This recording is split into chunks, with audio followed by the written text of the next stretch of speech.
TV 1061, conceptualizing your ideas across the world and beyond.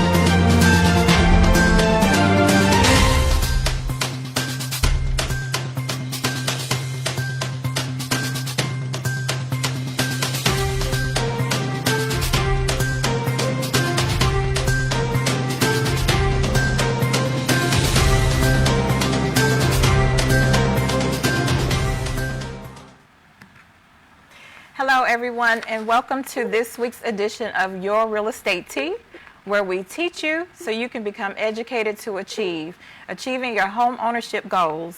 I'm Andrea Farley, real estate broker with Maximum One Realtor Partners, and today we're going to be discussing fair housing.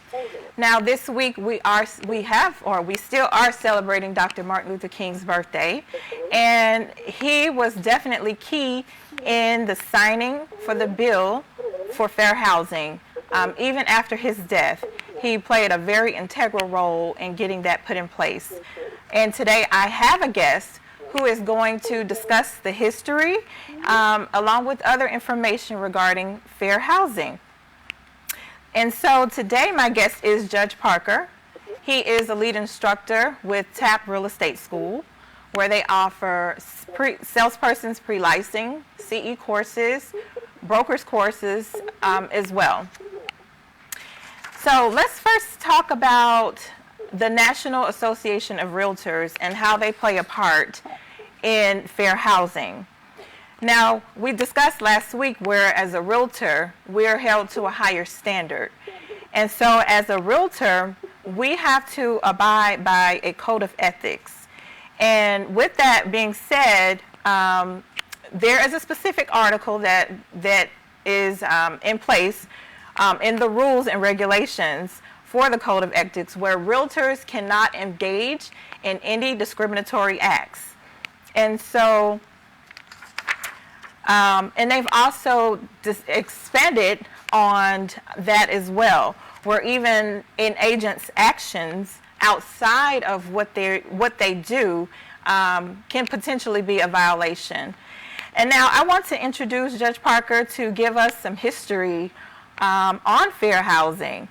And Judge, if you could introduce yourself and share with us all that you know, because you are the encyclopedia for real estate. So they say anyway. Well, listen, again, my name is Judge Parker. I'm a licensed real estate broker as well as licensed instructor in Georgia.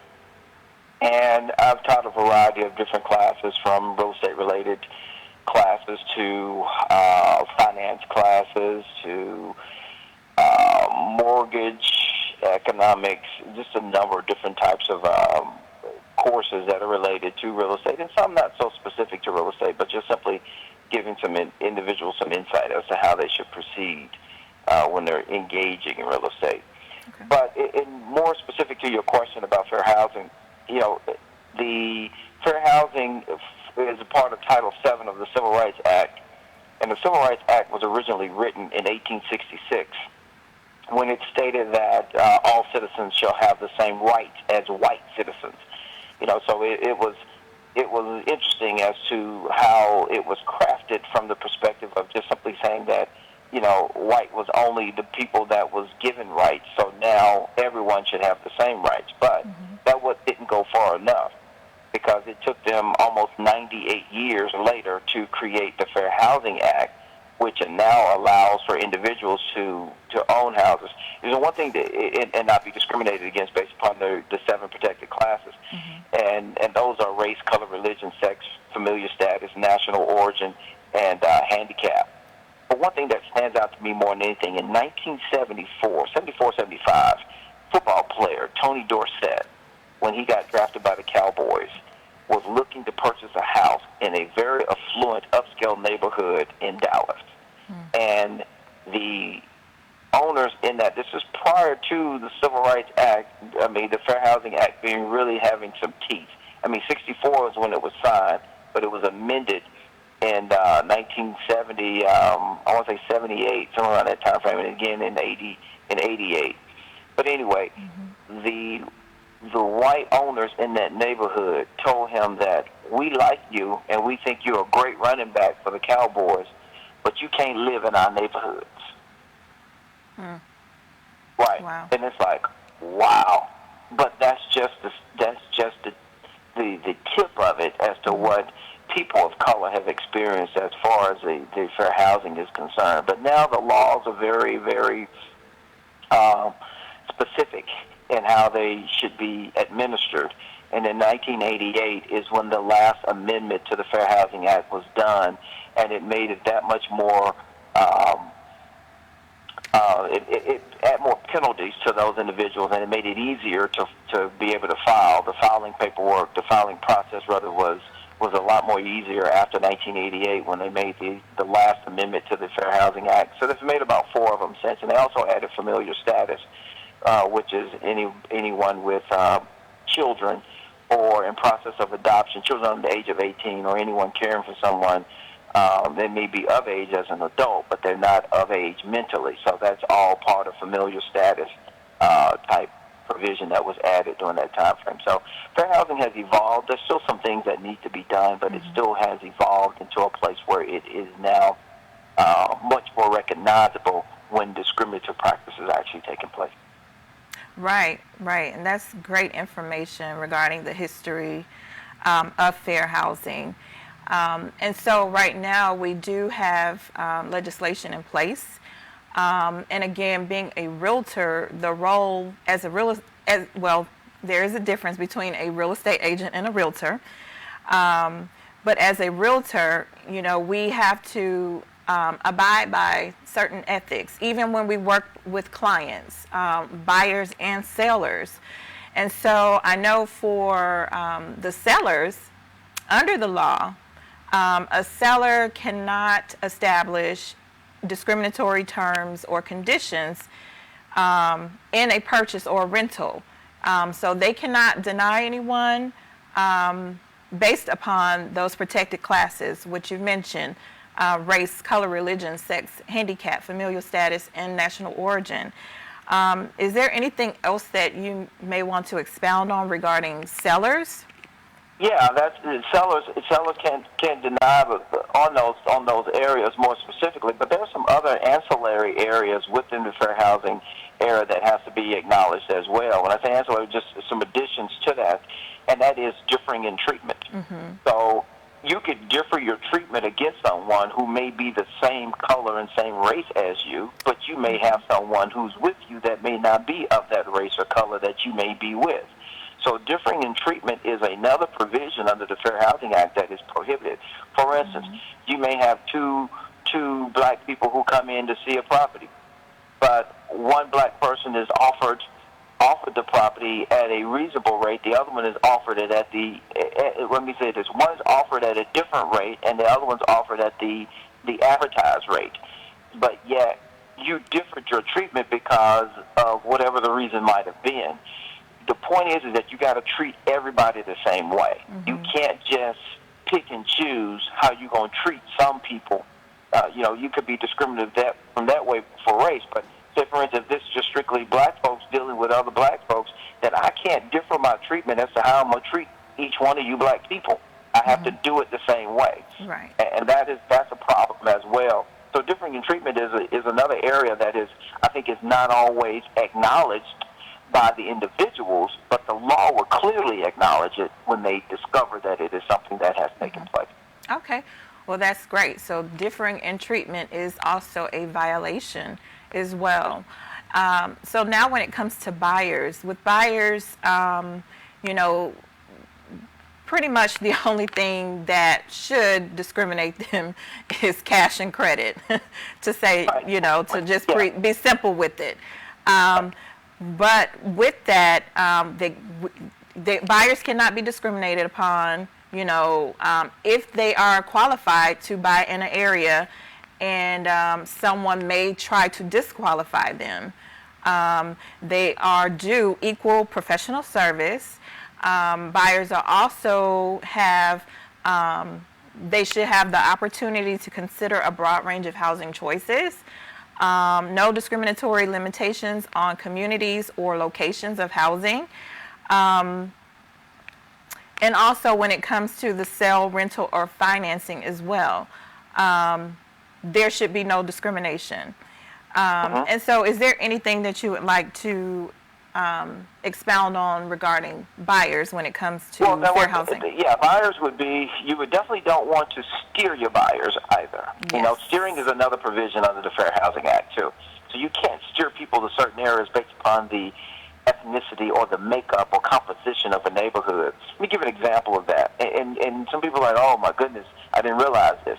Well, because I'm just going to use Fayette County, for example. I lived in Fayette County for almost 30 years now.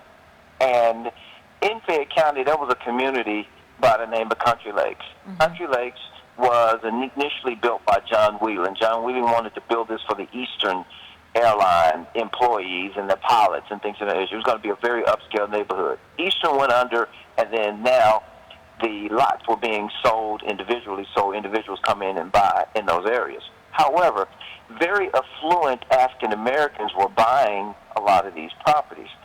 And what was happening is that agents were starting to steer them because they knew that these were where a lot of affluent African Americans were living as buyers over into the community and not giving them other choices to tell them other areas that were available that had meet their needs. So what an agent should be aware of with a buyer is that you should allow them to choose where they want to be. Now, right. A buyer can tell you, I only want to be here, and that's it. And that's fine. The buyer can steer themselves, if you will. But we as practitioners, we can't do that. I can offer areas to you based upon your qualifications and what you are looking for in a property and the proximity to entertainment and other areas that you find important for you to frequent. But I cannot steer you to certain areas based upon your ethnicity and other cultural things. For instance, because I know Country Lakes has a lot of affluent African Americans in there, and I know you are a ball player and you make a whole lot of money, I just can't take you over there just because of that. Mm-hmm. I need to offer you some other places as well. And if you choose Country Lakes, then that's fine. But if you don't, if I'm only offering you that, then I'm wrong for that as an agent. Right.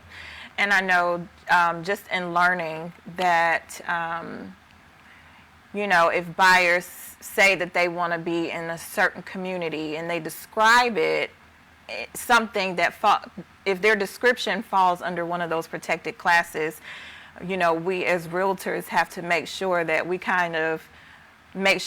don't feed into what that buyer is asking, but also at the same time still wanting to be of service to our client. We have to ask that question in a different way. We have to get them to give us more details on what it is that they're looking for, so that we are in compliance in doing what we do. Well, let me say this. Mm-hmm. It's one thing that I've had buyers to say to me, especially those buyers that have a little bit more money than others. They always say, well, I want a neighborhood where it ain't a whole lot of us in there. I want it to be mixed. Well, I don't know where any neighborhoods where people are mixed. And people ask me who live in neighborhoods, then I tell them who live in these neighborhoods are only qualified buyers and sellers. Mm-hmm. Right. That's it. Right. Because everybody had to qualify to be here. Yes. And I don't know whether they black, white, blue, green, yellow, purple, or brown. That's not even for me to determine. They just qualified to be here. Right. And for real estate agents, that would be one of the safest responses you can give to your client, so that you can ensure that you are not in violation of potentially, of one of those protected classes. So making sure that you cover yourself, even though your client may ask you a question, they're not aware that that is a violation, but you have to be aware of it. And so, as long as you are aware that there is a violation, but if you acquiesce to their request and it's a violation, both of you are in violation. Exactly. And even if they don't know it's a violation, and you tell them I can't do that, that's a fair housing violation, and they insist, then you have a couple of choices to make. Either you want to continue to work with them, or you terminate your relationship, get with your brokers or what have you. But theoretically, or no, practically, from a practical perspective, terminate the relationship and keep moving, because they're going to keep asking you to do those types of things. Right. And so for the buyers, if you are listening to this series, just know that you have a role as well. And sellers, if you're listening to this series, just know that you have a role as well. Again, our job is to educate you so that you can achieve your goals in a safe way and without penalty. Right. Yeah. And, but back to you said sellers. Sellers are not exempt, as you stated, because I find that sellers can be equally as bad as buyers can be, those that discriminate. I've had sellers that tell me that, well, I really don't want this type of person buying this house because I don't want to offend my neighbors. Right. And right. And so, guys, we are going to take a brief intermission. Stay tuned. You don't want to miss it. We're going to talk about home ownership. Today's world exposes our youth to life experiences that are well beyond that which their years should allow. Violence, trauma, poverty, injustice. Our children's lives and their livelihoods are in constant danger. Wisdom, Inc. is a community-based organization designed to save young lives by reducing violence and assisting youth in their personal development. Wisdom stands for wise individuals structuring and developing youthful minds. Through our collective wisdom, we can change lives for the better. Wisdom, Inc. Reducing violence, developing youth, saving lives. Hi, I'm Harry Lennox, and you're watching TV 1061, your global network. Okay, welcome back, guys, and thank you for staying tuned into Your Real Estate Tea, where we teach you so you can become educated to achieve. Now, let's continue to talk about why home ownership is important. Home ownership is a main driver for wealth, for generational wealth in the United States. And we have been talking about fair housing and also the history of fair housing, and we know that there are some gaps that remain pretty big when it comes to housing. And so we do know that 2020 has also contributed to some things as well. Because of the pandemic, people have lost jobs, people have reduced income, and so thankfully, right now there are things in place such as the moratorium where foreclosures have not been occurring. So that will be another episode, guys. So you definitely want to stay tuned. We do want to talk about foreclosures coming up, and if there is something that you can do about it, we definitely want to share that information with you. And so again, why home ownership? It contributes to generational wealth. And so statistically, the African American community has had a much lower, ratio as far as owning a home in the United States. And so we want to definitely educate you guys to let you know that the gap can be bridged. And so just wanted to know, Judge, in your opinion, what do you see as the benefit to home ownership? And also, what are some factors that can contribute to increasing home ownership as well? Well, I think the education portion of home ownership, the factors that can contribute is the biggest factor. You got to educate folks on not only just the importance of it, but how it's done, and what they need to prepare themselves to do in order for it to take place. One of the biggest things that I see in lower income areas from a not just a home ownership perspective, but just a perspective in whole, is education on finances. People are not as aware as to how finances work, and they have not done a good job with ensuring that their finances are being kept at a place as to where they're not struggling. And that's been the biggest thing, is that individuals have not kept their finances to the degree where they could easily be able to know that finance is what we need in order to buy a home. And I think that's the biggest misconception there is that they haven't recognized that. So, but I think home ownership is great. I think everybody should own it. You're right. It is the catalyst to generational wealth, because if you don't own something, how you're going to be able to leverage something? And that's what a lot of times that's what happens. People leverage what they own in order to benefit for what they're looking to get. And you got to have some leverage, and home ownership gives you that leverage. And home ownership also gives you the leverage too, is that even if you're broke and you own a home and you paid your bill on time and your credit score is good, you have access to capital without even having capital yourself. You can have capital because your credit's good and you paid your bills on time, you own a home. Those things are major players in reference to how generational wealth is starting to be created. Okay, that's definitely great information. So my goal is, as a realtor, is to, again, share information with you guys, whether you are purchasing a home or if you're selling and you need to, purchase again, or investing. We want you guys to understand that it is attainable, it is achievable, and it is not without reach or out of reach. While we know other things have kind of been factors, I would say specifically in the African American community, we do have, homeowners that may lose their home, or homeowners who may, have their home that's paid off and they owe nothing on it. All they're doing is paying taxes and utilities. Do you have any suggestions for them? I know a lot of times, investors may like to come and buy them out. Do you have any suggestions for people in that type of situation who, they're not sure if they may need to sell that home or if they should keep it?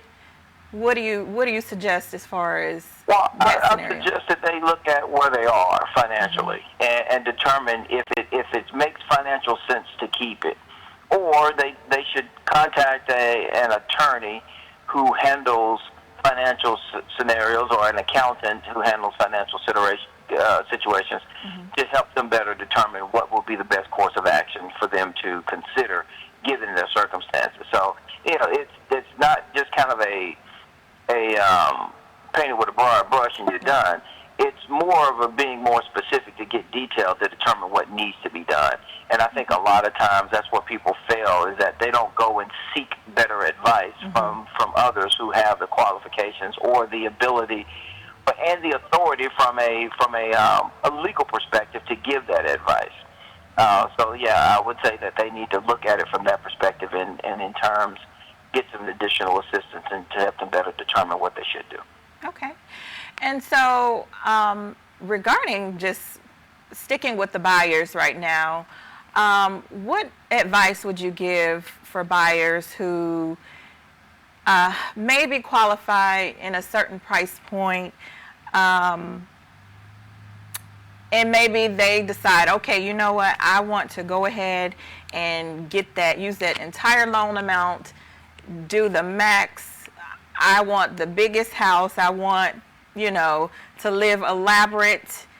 What do you suggest for them as far as just sustaining, and just making sure that you are able to sustain in your home and, continue to build your wealth, to keep something, to leave a legacy?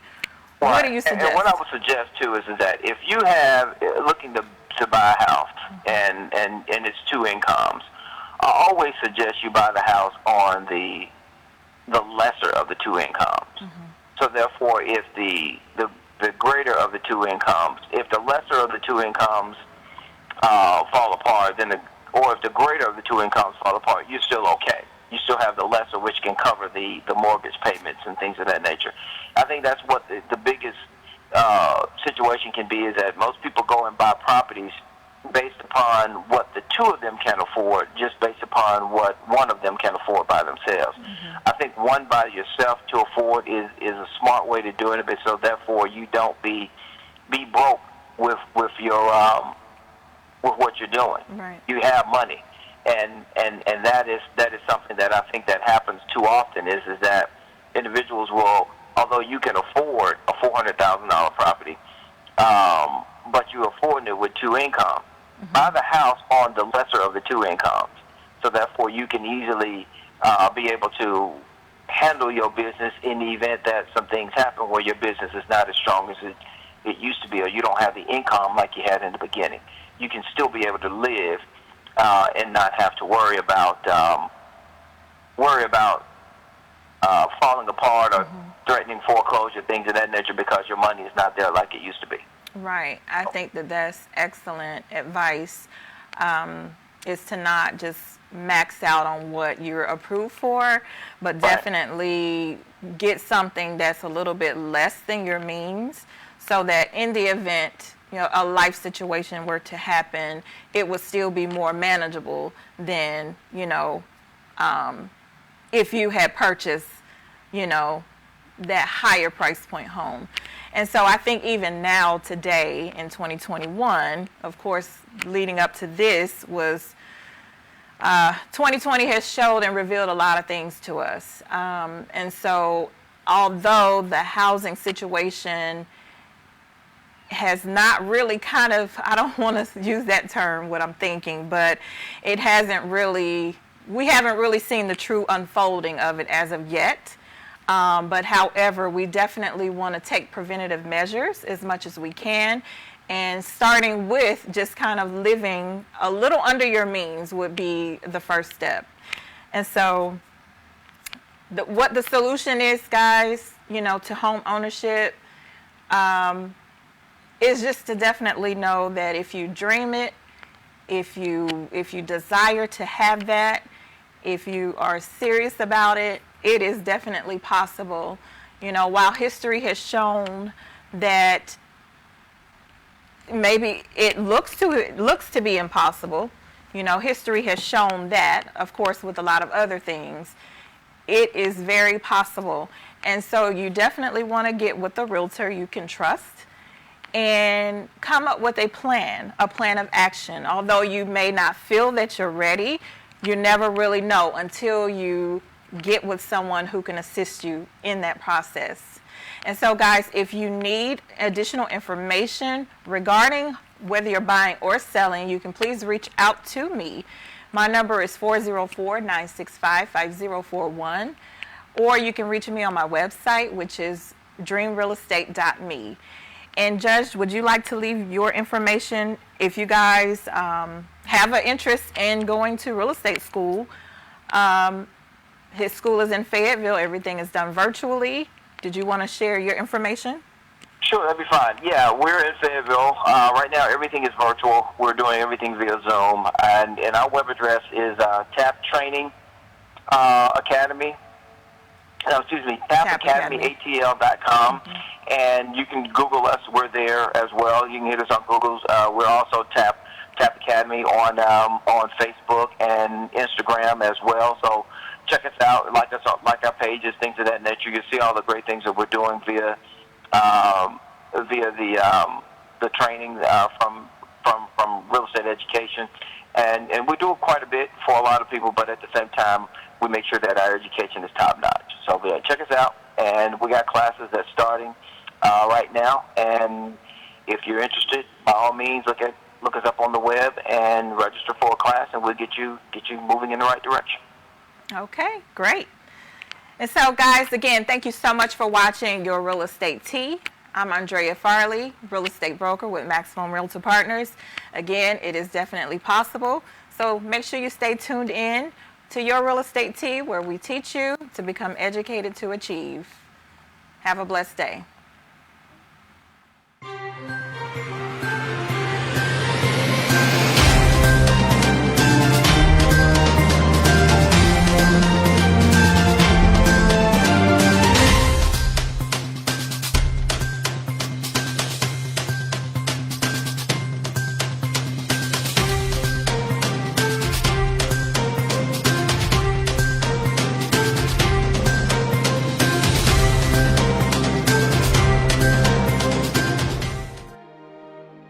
TV 1061, conceptualizing your ideas across the world and beyond.